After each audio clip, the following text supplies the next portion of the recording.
Guys, I've had a soft spot for isometric games. There's just something insanely satisfying about that angled view where you see everything happening at once. Whether it's building your dream city, sneaking through dungeons, or pulling off a perfectly timed combo, these games hit a different level of immersion.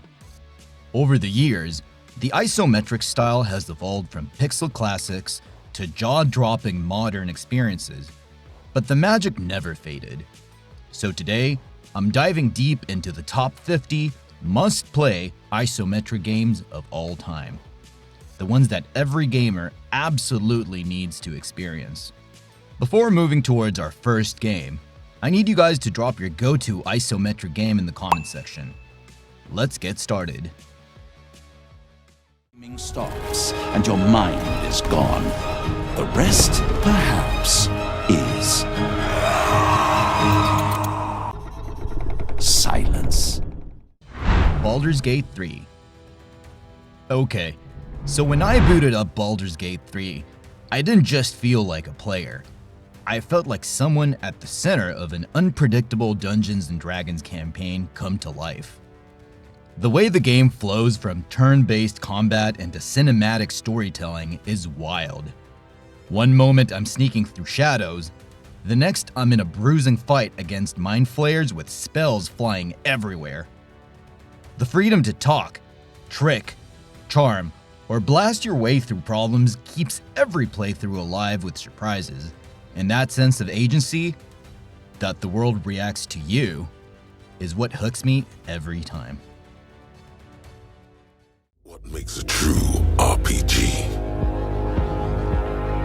Shaping the attitudes and urges of a fallible psyche, bruising the tissues of another world. Disco Elysium.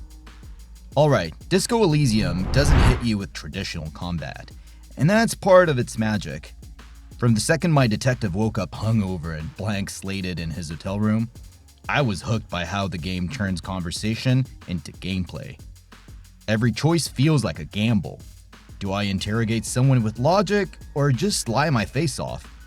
Your skills literally argue with you in your head, making even small dialogues feel like emotional wrestling matches.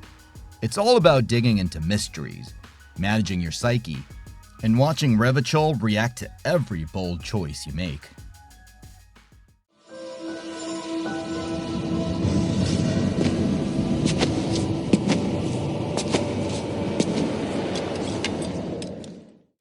Planescape, Torment. I remember the first time I wandered through Sigil in Planescape Torment. It was like entering a fever dream that somehow made sense. Combat isn't the star here, it's the way every chat, every bizarre face you meet, and every philosophical riddle scratches at your curiosity. You're the nameless one, chasing your lost memories across planes, and that turns exploration into this beautiful mind bender rather than a simple fetch quest. Party members aren't just buffs, they have histories and opinions that steer conversations in wild directions. There's a rhythm to it. Talk, decide, reflect, repeat. That made me feel the game, not just play it. The large vault door, under a mountain of stone, a generation has lived without knowledge of the outside world. Life in the vault is about to change. Fallout 1. So, playing Fallout 1 was like stepping into the radioactive wasteland of every post-apocalyptic dream I ever had. You're this vault dweller scoring a dead world for a water chip, and everything you do, from sneak attacking mutants to haggling with some raider scumbag, feels loaded with consequence.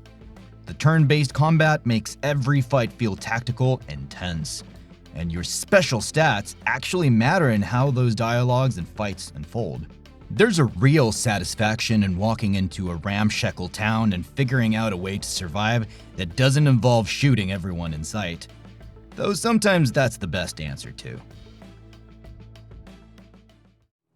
Oh, greetings, stranger. I'm not surprised to see your kind here. Many adventurers have traveled this way since the recent troubles began. Diablo II.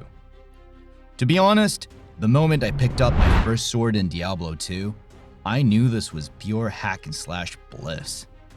There's something almost primal about tearing through sprawling acts of demon-ridden landscapes while loot explosions rain down around you. Every class, whether it's your spell-slinging sorceress or hulking barbarian, has its own brutal combo of skills that weave into my reflexes like second nature. Bosses hit hard, but the rush of finding a rare item or watching a swarm of enemies collapse under a perfect spell combo never gets old. It's simple in concept, but every run feels alive with chaos and reward.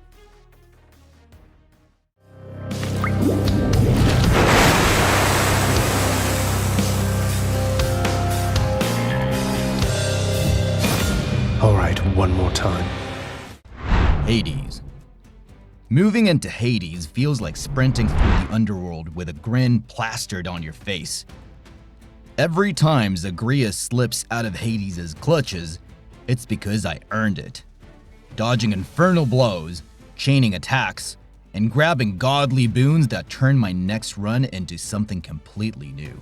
I love how each death doesn't feel like failure, it feels like progress. Every bit of heat I collect reshapes my arsenal or unlocks juicy story beats. The combat is tight, frantic, and addictive. One more run becomes 2, then 5, because there's always a new power combo to try or Olympian favor to unlock.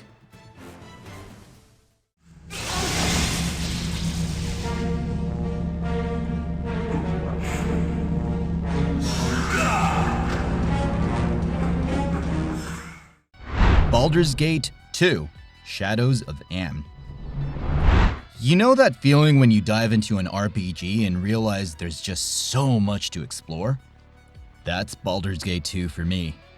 From Athkatla's twisted streets to deep wilderness, every encounter feels layered.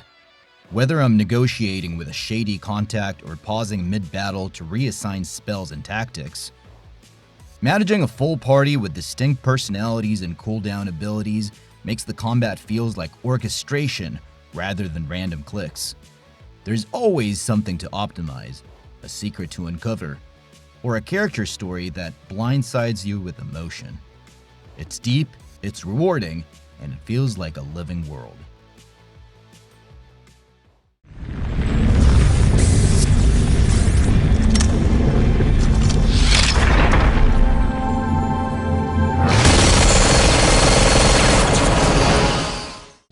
Fallout 2. So, stepping back into the Fallout world with Fallout 2 was like revisiting a broken, beautiful dream that I wanted to fix. You're the chosen one, and even simple quests, like trying to save your drought-stricken village, can explode into hilarious or harrowing outcomes based on how you talk, sneak, or shoot your way through them. This sequel expands everything. A bigger world, wider choices, and even bigger consequences. The turn-based fights still demand real planning, and I loved how even a friendly conversation could turn dark real quick if I rolled the wrong choice. There's this gritty humor and chaos that makes every play session memorable.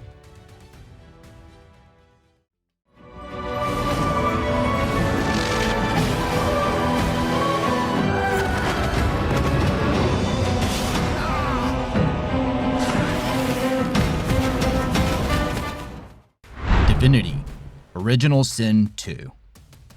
Divinity: Original Sin 2 is the kind of game where I spent more time experimenting than actually finishing quests, and I loved it. The turn-based combat is like puzzle sandbox. Poison puddles, fire explosions, telekinesis, it's all fair game. Every fight feels like a chess match where the pieces are explosions and chaos. The way the game lets you co-op with friends just amplifies that feel. One of us sets a trap, the other lures enemies into it, and then we both laugh as it works. Add in deep dialogue choices that can turn friendly NPCs into frenemies, and you've got a world that feels wildly alive. I understand the trials ahead of you are great. You will have to find your own path. What will be the source of your power? The righteous might of heaven, or the secrets of forbidden magic? Pathfinder, Wrath of the Righteous. When I first jumped into Pathfinder, I didn't expect how much its combat and customization would grip me. The game takes that tabletop vibe and turns it into tactical isometric combat where every class and ability choice genuinely reshapes encounters. Your progression through mythic paths, like becoming a trickster or a Lich King type, feels profound because it changes not just stats, but how you solve challenges. The scale is huge. Managing followers, building bases, and navigating a story with endless choices makes it feel like I'm always doing something rather than wandering aimlessly. It's crunchy, rewarding, and deeply immersive.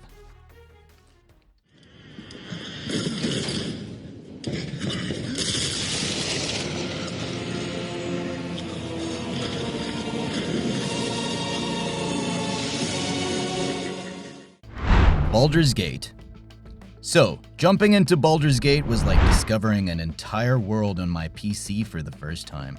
I remember creating my character, seeing stats go up and thinking, this is deep.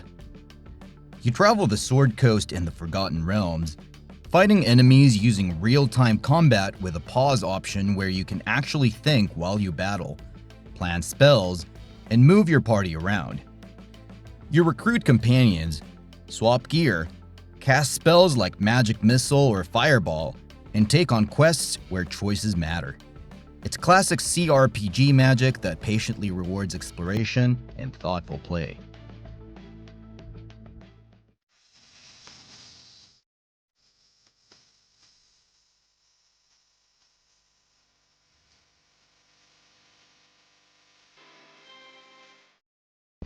Final Fantasy Tactics. I still get this rush thinking about Final Fantasy Tactics. It turned me from a casual JRPG player into a full-blown strategist. Battles play out on grid maps where elevation, facing, and terrain matter so much. You're always asking yourself, move here or risk that flank? Every character feels custom. I'd switch jobs, stack skills, and try absurd combos in every fight. It's turn-based, so you actually think about every decision instead of just button mashing. Outside fights, the story had me rooting for Ramza and flipping tables at every political twist. Classic tactical gameplay that hooks you instantly. Around a table, swapping tales and making grand plans for the future, completely unaware of the part they are to play in the events that are about to unfold. Icewind Dale.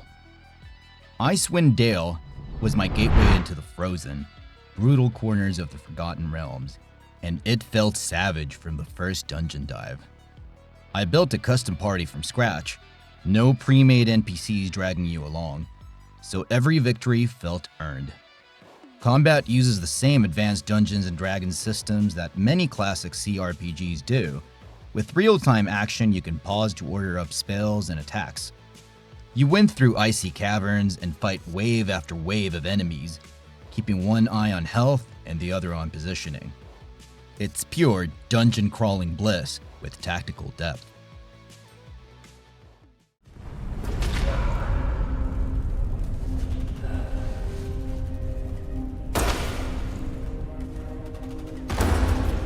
Yeah. It's been a rough road lately. Wasteland 3. Moving into Wasteland 3 felt like a Cold War gone sideways. Your squad of desert rangers trudges through frostbitten Colorado, wheeling and dealing with cultists and crazed warlords. Combat is turn-based and brutal. Every shot counts, and cover becomes your best friend. I loved customizing each ranger with perks and quirks that made them feel like real personalities rather than stats on a page. You also drive a battle truck that becomes part of your identity, trenching through snow, blasting enemies, and managing fuel and upgrades. Choices matter. One wrong dialogue can make a whole town hostile.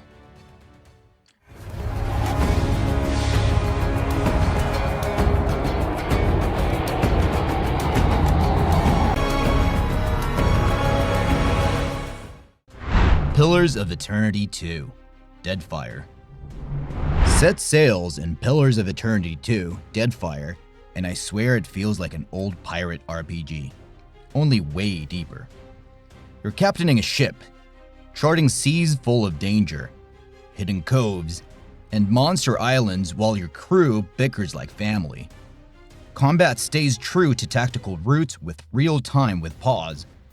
I'd shout at my screen mid-fight, juggling spells, flanking enemies, and trying not to wipe in the middle of a reef battle. Deadfire's strength was those little moments.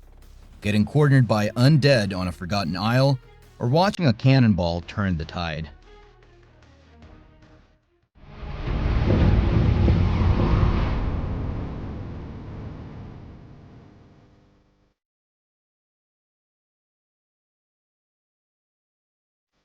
Diablo. So, playing Diablo was like stepping into a horror dungeon and never wanting to leave. I'd click my way through shadowed corridors, hacking and casting through hordes of skeletons and demons beneath Tristram's cathedral. There's this addictive loop. Kill mobs, pick up loot, level up, sprint deeper into the dungeon. Each class, warrior, rogue, sorcerer, feels distinct in how they handle combat and spells, and every new weapon or piece of armor sparks, is this better than what I have?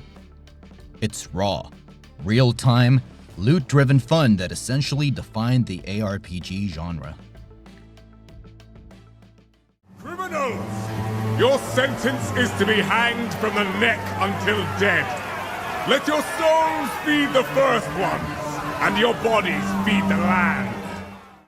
Path of Exile 2. When I booted up Path of Exile 2 Early Access, I immediately noticed. This is deeper than your typical hack and slash. Combat still feels isometric and action-packed, but now there's a real focus on skill gem combos, positioning, and challenging bosses that make you think about every move. The massive passive skill tree lets me tailor builds that fit my mood, whether spamming spells or raining arrows. There's also a huge endgame with maps and bosses that force me to adapt instead of just grind. It's ambitious, dark, and honestly feels like a true evolution of the ARPG formula. Rogue traders, daring explorers who benefit from a unique style of freedom normally unheard of in the Imperium, with means to decide the fate of entire regions. Warhammer 40,000, Rogue Trader.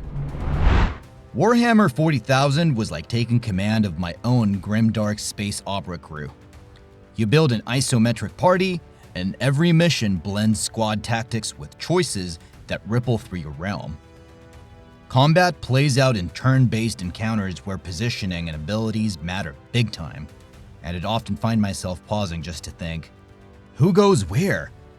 What dies first? Outside battle, decisions shape your empire and story. And even space travel feels weighty.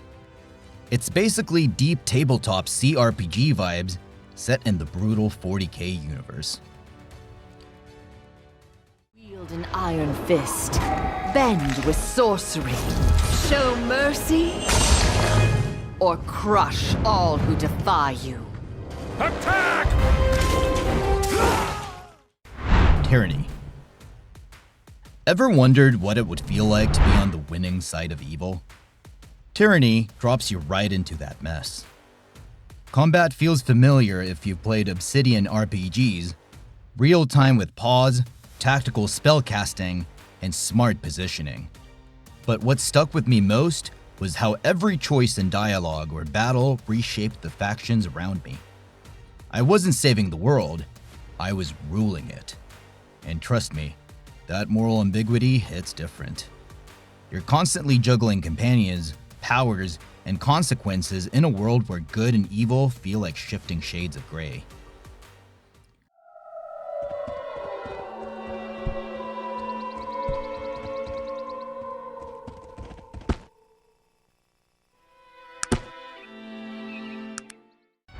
Arcanum of Steamworks and Magick Obscura. Arcanum feels like stepping into a fantasy world mid-industrial revolution that shouldn't exist, but somehow does. You choose your character's mix of magic and tech. Want a gun-toting mage? Sure. A sword-wielding engineer? Absolutely. Combat plays in an isometric RPG style with real-time with pause, and what really hooked me was how the world reacted. NPCs remember your actions, towns live and breathe, and quests evolve depending on your gear and decisions. That blend of tech, magic, and choice gives every encounter wild replay value. I was expecting Aribeth, not some wet behind the ears whelp. Let's see how you do with my minions. Neverwinter Nights. So, guys, firing up Neverwinter Nights for the first time felt like stepping into a giant D&D table with real dice rolling behind the scenes. It wasn't just menus, it was actual tactical decisions I had to make in real time. I remember crouching behind cover in those early quests, coordinating spells with my party and thinking, okay, if I cast web here, I can pin these goblins while our fighter goes in swinging. The toolset was a total game changer. Not only could I adventure through BioWare's epic story, but I could build my own adventures too.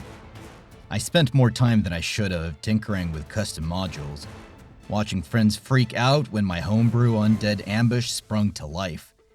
It's a classic D&D action RPG with real freedom and engagement.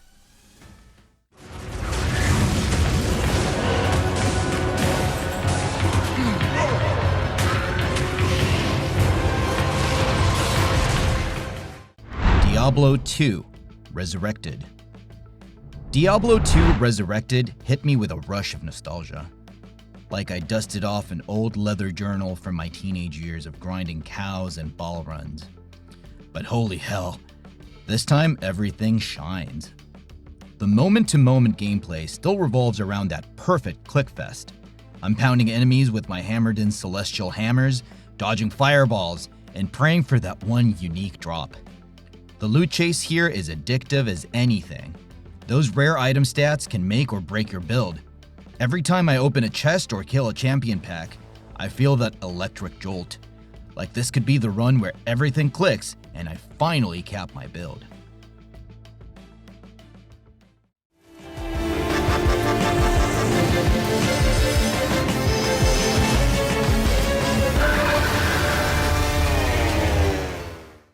Shadowrun, Dragonfall.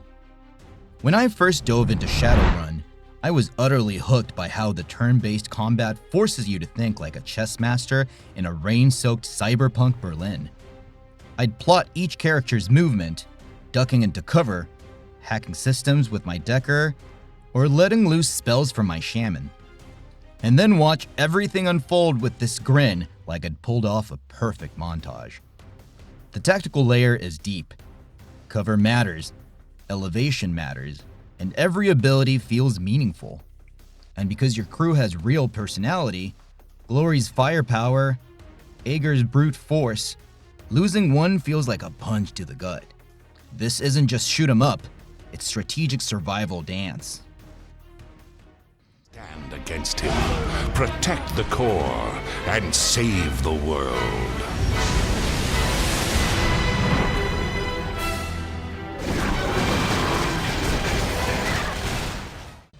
Torchlight 2. Torchlight 2 pulled me in with its crazy loot explosions and never-ending dungeon dives the moment I loaded it up. I can't count the number of times I've clicked my way through hordes of monsters, watching health potions fly and gear drops rain like confetti. It's pure, relentless hack-and-slash joy. The way the world constantly throws new enemy types at you keeps me on my toes. One minute I'm kiting skeletons, the next I'm dodging fire-spitting bosses and thanking the RNG gods for that sweet new bow. Plus, when playing with friends, coordinating strikes and builds turns every map into a hilarious, chaotic brawl.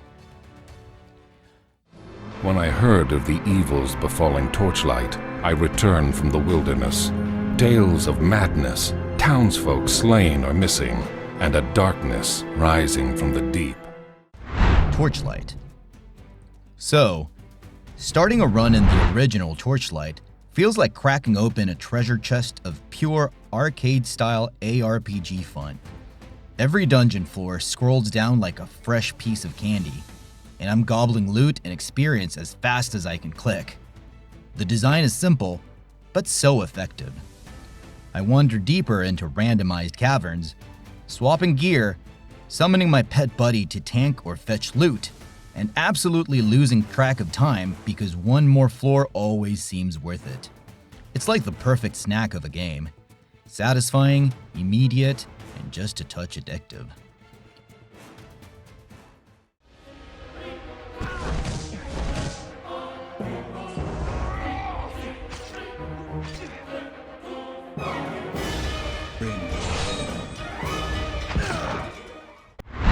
Pillars of Eternity. I remember stepping into Pillars of Eternity and instantly feeling like I'd been transported back into those massive, text-heavy CRPGs I adored, but with modern polish that made combat actually feel alive. Every encounter became a tactical puzzle. I'd pause mid-battle to reposition my tank, queue up spells for my wizard, and decide who gets healed now before chaos swallowed us. The real time with pause combat means timing matters, and micromanaging your party feels good once you get the rhythm. Exploring Eora's deep lore and making choices that actually change dialogue and outcomes just sweetened the deal.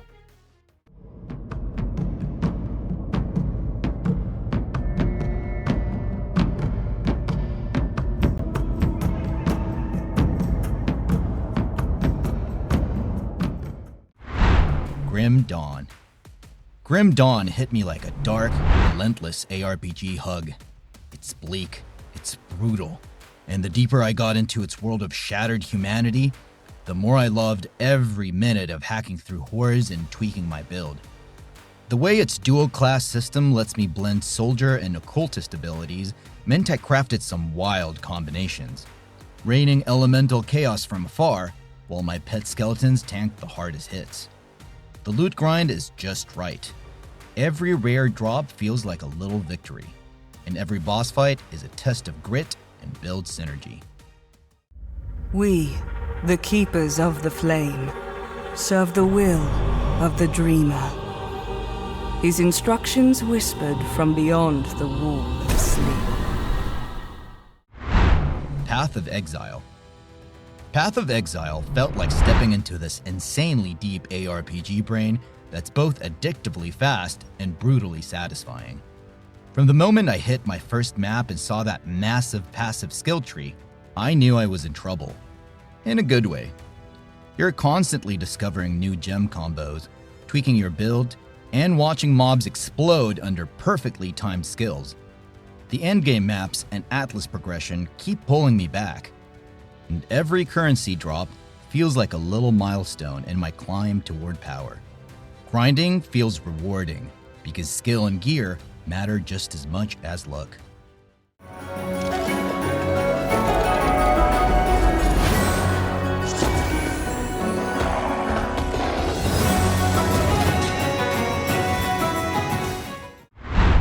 Pathfinder, Kingmaker. My first hours in Pathfinder Kingmaker were like reading a living, breathing fantasy novel where every choice matters. I found myself poring over dialogue options, planning kingdom management, and gearing up for tactical battles that felt like actual tabletop sessions. The combat loop here isn't just point, click, win. It's about positioning, knowing your party's strengths, and learning from every failed encounter so your next march into battle feels smarter and more earned. The mix of classic isometric duels and kingdom-building decisions made it feel like two great games in one. Justice will prevail! Blessed are the light bringers. Solasta, Crown of the Magister. Playing Solasta, Crown of the Magister, hit me with that exact D&D tabletop energy I'd been craving. Every dungeon crawl feels like we're rolling actual dice, whispering tactics, and slowly peeking around corners to see if that trap finally triggers. Creating a party from scratch and seeing them grow from nervous newbies to seasoned spellcasters or steel-clad tanks made each moment feel personal. The turn-based combat forces you to think like a DM and a player at the same time. One wrong move, and your back row can evaporate. But every clever strategy that works puts a huge grin on your face.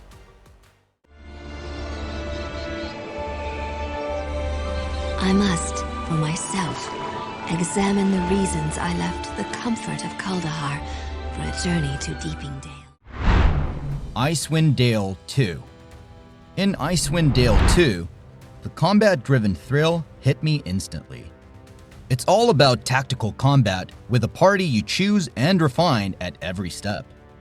The game runs in real time with pause and uses Dungeons & Dragons 3rd edition rules adapted to the Infinity engine. So it feels like I'm right at the tabletop session where positioning and spells matter as much as swings and arrows. I remember pausing mid-tangle with gnolls to order healing, then unleashing fireballs to turn the tide. Every new area, from glacier tunnels to shadowy fortresses, kept that loop addictive and intense.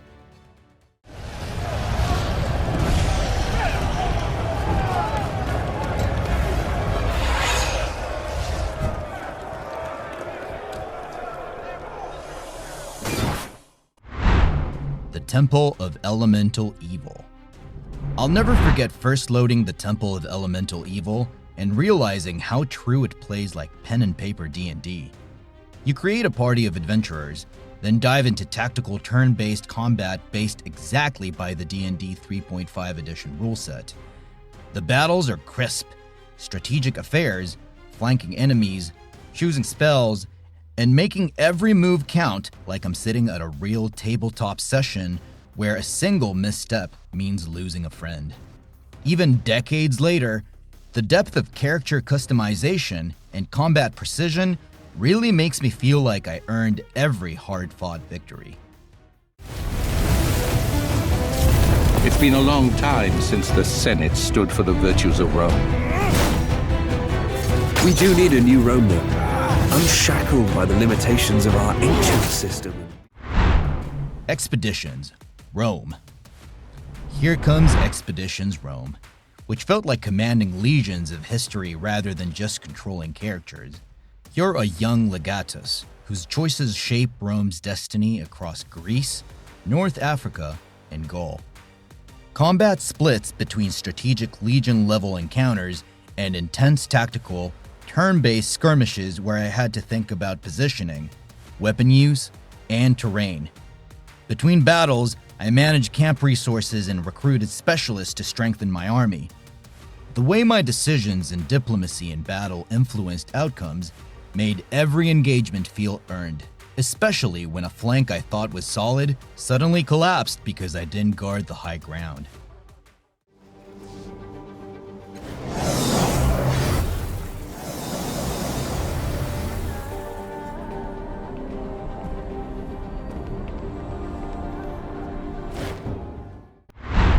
Torment, Tides of Numenera. I still remember the first hour in Torment and how different it felt. Instead of grinding for loot, I was constantly choosing dialogue paths that changed my character's personality and power. Though combat exists, the real gameplay comes from navigating the Ninth World's philosophical and emotional challenges. Every choice in conversations, skill checks, and backstories feels significant. Like the world is reacting directly to who I choose to be. Each companion interaction added layers to the experience, making it as much about thought and consequence as fight mechanics. One day the weak will have power over the strong. The poets will stop singing and instead take up the sword. Titan Quest. Titan Quest instantly hooked me with its mythic world brimming with monsters, ripped straight from Greek lore. I'd click through sprawling environments, slaying harpies and minotaurs while collecting gear that constantly change my playstyle. Combat is real-time ARPG bliss. Each attack feels visceral. Abilities bloom with flashy effects, and every item drop could tilt the battle in my favor. Whether I was hurling fire at Cyclops in Greece or chasing down horrors in Egypt's tombs, the loop of leveling up, building unique class combos, and facing colossal bosses kept me glued to the screen. Gone. Just like that. From the wharf to the wilds. You gotta hand it to the Calamity. Bastion. When I fired up Bastion, the thing that hit me first was how fluid every battle felt. I was weaving between enemies with a mix of melee swings and range shots, collecting shards that reshaped the world around me. The gameplay dances between frenetic combat and exploration. One moment I'm dodging attacks from hulking brutes, the next I'm discovering a hidden path that unlocks a new weapon or upgrade. Every encounter feels impactful, and the way the narrator comments on my actions makes it feel like the game's reacting to how I play, rather than just serving as static levels. You always have a plan. And now, you have something more.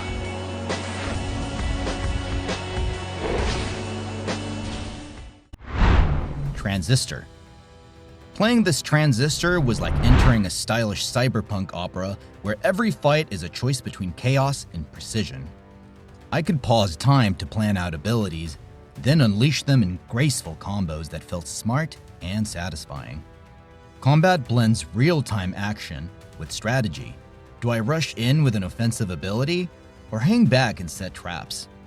Equipping different functions changed not just the damage output, but how I approached every enemy encounter. There's this rhythm to the game where combat and narrative sync so well that I often found myself lost in both at once. So many years ago today. Ah, my foster son is up and dressed, I see. Today is the High Harvest Fair. Neverwinter Nights 2. Neverwinter Nights 2 immediately threw me into that classic D&D feel.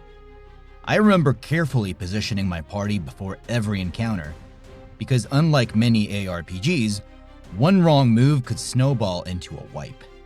The gameplay blends real-time with pause, so I could queue up spells, set up flanking maneuvers, and time heals just right. What really got me was how choices in quests and conversations shaped not just story beats, but who wanted to fight alongside me. Every dual-wielding rogue sneak attack and fireball volley felt grounded and meaningful thanks to those tactical layers. You've got ambitions, I understand that. But my situation's changed, and I have to leave through that gate. It's over, Noah! Eiyuden Chronicle, 100 Heroes. I jumped into Eiyuden Chronicle 100 Heroes with excitement for its ambitious scale. Building a massive roster meant that every battle felt like I was assembling my own dream squad, experimenting with synergies between units and abilities. Combat runs in classic JRPG turn-based style, but the twist here is just how many characters you can involve, which makes positioning and team composition feel strategic and personal. Every time I unlocked a new hero, I'd rethink my party setup and find fresh ways to tackle bosses and encounter challenges.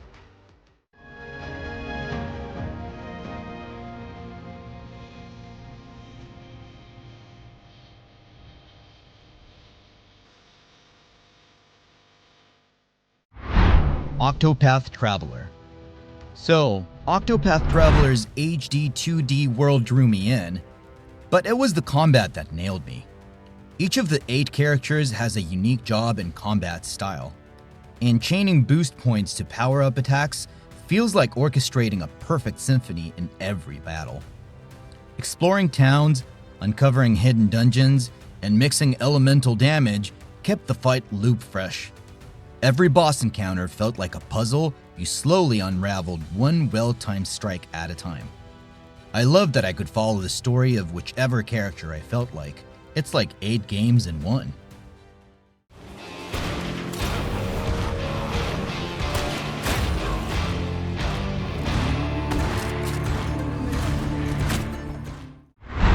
Hard West 2 threw me straight into the wild, spooky frontier and demanded I started thinking like a gunslinger and a tactician. The turn-based combat with action points makes every move dramatic. Do I take cover and set a trick shot, or dash in and risk a close-quarters showdown? I found myself planning out ricochets and flanking routes so many times that each successful ambush felt like a real high-stakes gamble paid off. The mystical and cursed elements twist every gunfight into something unpredictable and wickedly fun.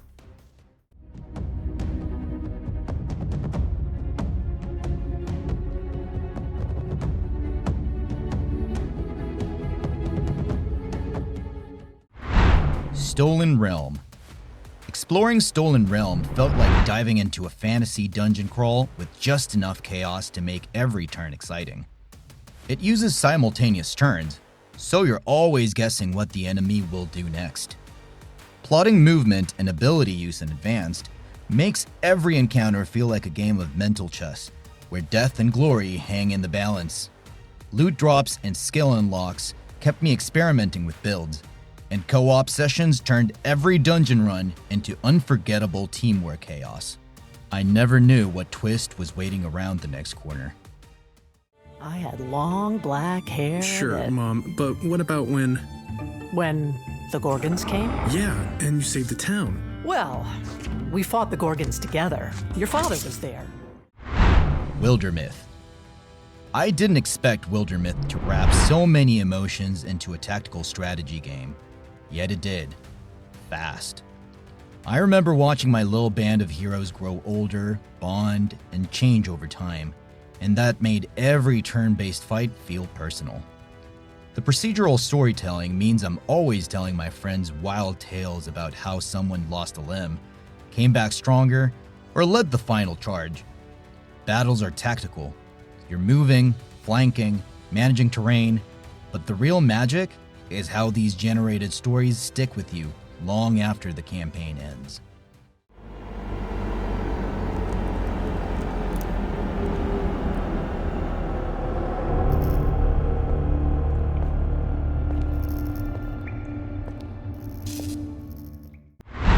Adam RPG. Adam RPG scratched that classic post-apocalyptic itch in such a satisfying way. Its turn-based combat feels crunchy and strategic. Every engagement against mutants or bandits requires careful positioning, cover use, and smart ability choices. I'd spend time exploring every nuke of its bleak Soviet-styled wasteland, stocking up gear, deciding whether to sneak past danger or dive right into it, and always feeling that little thrill when risky tactics actually worked. Choices in dialogue and quests made the world feel truly reactive, and that mattered as much as the tactical combat. Classic isometric role-playing game set in an otherworldly environment called the Dome that has players battling for survival in an alternative 1970s world set across a sprawling wasteland. Encased. Encased gave me that satisfying Fallout-style exploration feed, but with tighter, turn-based combat bumps. Roaming the mysterious dome, every encounter against rival scavengers or weird techno-magic mutants felt tense. I'd carefully pick abilities, ammo, and positioning before pulling the trigger because this game punishes recklessness. Between fights, scavenging for gear, managing my party's stats, and balancing risk versus reward made the whole experience feel alive. It's that satisfying loop where every decision matters and every exploration feels like you might find something extraordinary. Or die trying. 決断を受け入れるか、それとも抗い続けるか。強大な力の前に振るうべきは謀略か、はたまた正義か。光の真理を言い直す。Sword of Convallaria. Sword of Convallaria pulled me into its tactical battles, sharp and fast. Even though it's more of an indie gem, its combat mechanics are surprisingly crisp. Every encounter is like a strategic dance where terrain and ability choice feel meaningful. And figuring out enemy patterns gave me that great aha moment when a room I struggled with suddenly clicked. I loved how quickly it got me thinking ahead, anticipating moves, and turning challenging skirmishes into rewarding victories. It's quick but thoughtful, and definitely stuck with me. Experience the thrill of battling terrible beasts, shadowy conspirators, and even unnatural creatures. Swordhaven, Iron Conspiracy. Swordhaven is that classic CRPG fantasy thrill ride I didn't know I needed. Inspired by Baldur's Gate and other Infinity Engine legends, this early access adventure drops me into a sprawling conspiracy with turn-based and real-time with pause combat I can tailor to how I like to play. I loved building my party members, switching between tactical pause moments and fluid action, and unraveling Nova Draconia's secrets felt genuinely rewarding. Every dungeon crawl and dialogue choice pushed me deeper into its world, and the conspiracy made every fight feel like a part of something much bigger. Your hubris will be your downfall, Necromancer.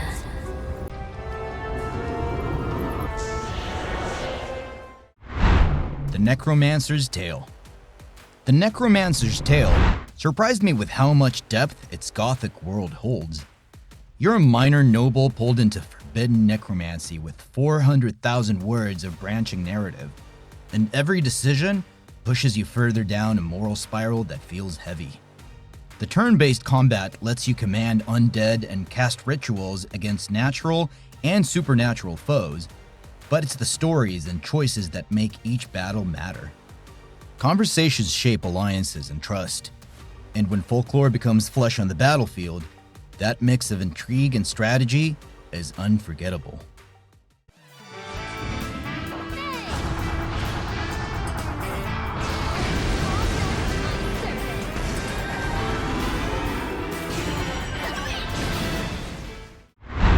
Disgaea 5, Alliance of Vengeance. When I played Disgaea 5, I didn't just get a tactical RPG. I got a deep, absurdly fun strategy sandbox where every battle feels like a creative puzzle. You move characters across the grid, plan positioning and combos, and unleash massive attacks that feel epic. Especially once you unlock new alliance attacks, where teammates sync up for huge damage bursts. The revenge mode mechanic fills as characters take hits and lets them explode into power, turning the tide of a fight if you time it right. Between recruiting generic soldiers, customizing builds, and tackling absurd damage numbers, it's easy to sink hundreds of hours into mastering every system here. So, across these 50 iconic isometric games, one thing shines through. This perspective uniquely blends tactical clarity with rich storytelling and deep player agency. The angled view lets you see the world and its challenges all at once, making strategic battles more readable and rewarding, whether in tactical grid combat or real-time with pause systems. It also gives developers room to craft densely detailed worlds and intricate narratives without overwhelming players. So that's all for this video. I hope you guys enjoyed it. Like the video, subscribe to the channel, and do let me know in the comments which one you liked the most from this list. Thanks for watching. But it missed a few spots, didn't it? Besides, if not for the calamity,